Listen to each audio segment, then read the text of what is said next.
Welcome back to this video. In this video, I'll show you how to delete items from cart in your DHgate shopping app. Let me show you how. Very first thing you want to do is to open up your DHgate shopping app.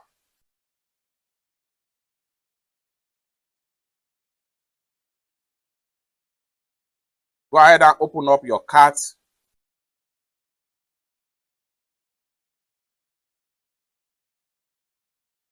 Then select the item you want to delete from your cart. For instance, I'm going to delete this item from my cart. So next time I'm going to do is to click on here. Then go ahead and hit on delete.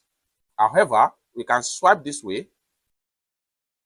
When you swipe this way,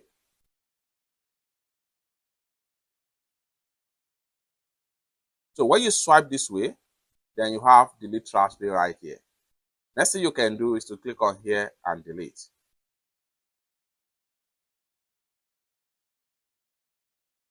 And the item will be deleted from your cart. It's that simple.